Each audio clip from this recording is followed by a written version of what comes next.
हर हर महादेव। দেখো ঝাড়খণ্ডে ঢুকে আমি। Hello guys, good morning, welcome to my new blog. এখন আমরা বেরিয়ে পড়ছি, এখন বাজে ভোর 4টা আর অনেকজন কিন্তু বেরিয়ে পড়েছে। সিএনজির দা আর আমি সামনে, গোপাল দা আর সুশান্ত ভাই পিছনে আছে। আর পা কিন্তু একদম পুরো ব্যথা করছে, তাও তো যেতেই হবে, কিছু করার নাই। তো দেখো গাইস কত সামনে লোক। আর এখন কিন্তু 1 ঘন্টা হয়ে গেল হাঁটা, আর কিছুক্ষণ আগে বৃষ্টিও পড়েছিল হালকা হালকা। সকালবেলা কিন্তু পাটা প্রচুর ব্যথা করেছিল, কিন্তু 1 ঘন্টা হাঁটার পর এখন আর সেরকম ব্যথা করে না। বল বল, হর হর মহাদেব, হর হর মহাদেব।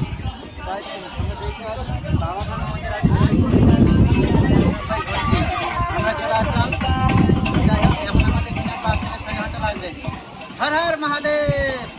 बोल बम बोल बम बोल।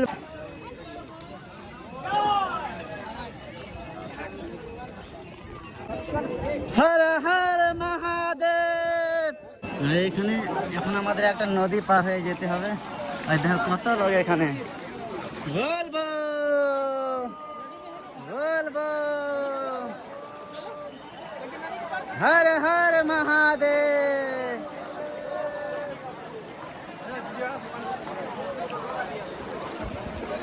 আর প্রচুর বৃষ্টিতে দেখো কি হয়েছে, দোকানগুলো সব ডুবে গেছে।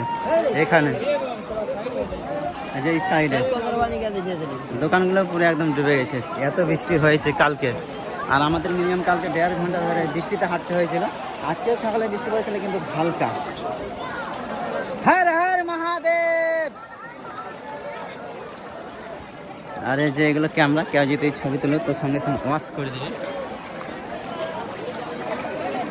আর এই নদীটা পার হলে কিন্তু আমি ঝাড়খণ্ড পৌঁছে যাব। আর এই যে এখানে অনেকজন কিন্তু ঘোড়ায় পিঠে ছবি তুলছে। ওয়াও, কি লোকেশনটা লাগছে। হর হর মহাদেব। আর ওই সাইড থেকে কিন্তু হেঁটে যাওয়া যায়, ওই যে ব্রিজটার উপর দিয়ে। আমরা বুঝতে পারিনি যে মানে এটা দিয়েও যা যা সবাই এটা দিয়ে নামছে, আমরা অনেক লেগেছি নদী দিয়ে। তো যাই হোক, অনেক ভালো লাগছে। হর হর মহাদেব। পায়ের নিচে কিন্তু বালু হয়ে গেছে, দেখতেই পাচ্ছ কত বড় জল। স্রোত কিন্তু আসছে আর আমার ব্যাগে জল ঢুকে যায়, কারণ কালকে আমার ব্যাগে জল হয়ে গেছিল। আজকে তো ভিজানো যাবে না, একদম যত ভিতরে আমার কিছু আর কি হাফ প্যান্ট ছিল আর আমার পাশটা সব ভিজে গেছিলো কালকে, তার জন্য আমি ব্যাগটা ছেড়ে নিয়েছি। আর এখন আমরা এই নদীটা পার হলে পৌঁছে যাবো ঝাড়খণ্ড। হর হর মহাদেব।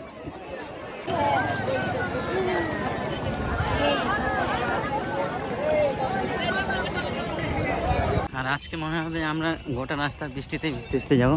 আর এখনো কিন্তু বৃষ্টি পড়ছে, এই যে দেখো পুরো ভিজে গেছি, পুরো ভিজে গেছি, এত বৃষ্টি পড়ছে সকাল থেকে। একটু থামছে আবার বৃষ্টি শুরু। আজকে আমাদের সারাদিন ভিজতে ভিজতে যেতে হবে। হর হর মহাদেব। কিন্তু প্রচুর পড়ছে। তো যাই হোক, আমরা কিন্তু টানা মিনিমাম এখন আমাদের আছে 12 কিলোমিটার, আর আমরা 27 কিলোমিটার লাস্টে এসেছিলাম, তাহলে আমরা 15 কিলোমিটার আর কি টানা হেঁটে আসলাম।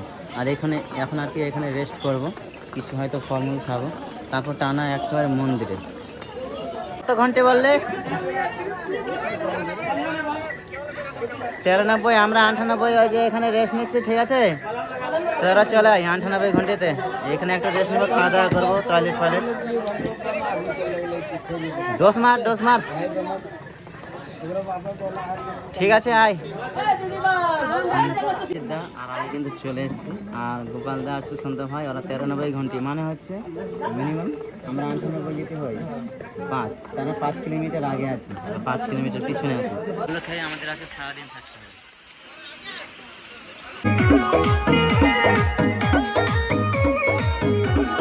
তো ফাইনাল গাইস, ঝাড়খণ্ড আমরা ঢুকে গেলাম আর 10 কিলোমিটার। আর দেখো এখন কিন্তু বৃষ্টি পড়ছে। আর এই যে আমাদের বিহার গেট, ফাইনালি চলে আসলাম বিহারে। আর এখন বাজে হচ্ছে 10টা, 12টার দিকে আমরা পৌঁছে যাব। হর হর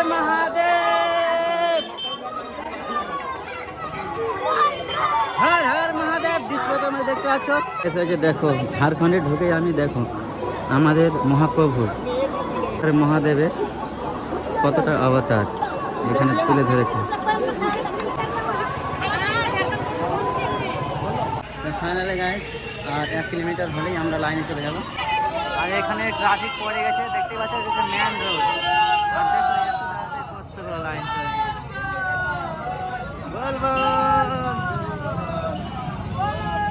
ফাইনালি গাইস এখন আমরা এরকম লাইনে ঢুকে গেলাম। তোমরা দেখতেই পাচ্ছ 1টা 2টা 3টা 4টা এরকম করে লাইন আছে। আর আমরা কিন্তু অনেকটাই আগে চলে আসলাম।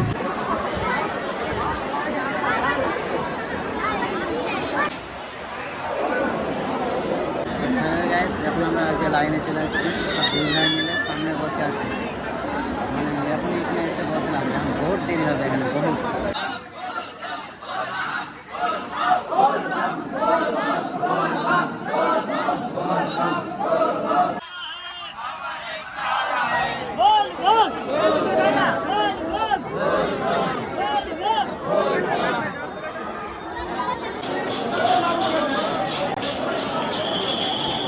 আমাদের তো পুজো দেওয়া হয়ে গেল ফাইনালি।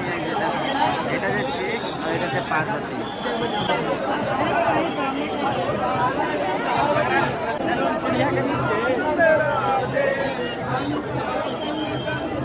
ওয়েলকাম।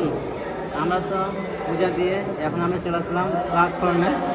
ওই প্ল্যাটফর্মটার নাম কি রে বল? প্ল্যাটফর্মের নাম দেবগড়। ওই এটা কাট কাট প্ল্যাটফর্মটার নাম কি বল? সুশান্তর কাছে দেবগড় না?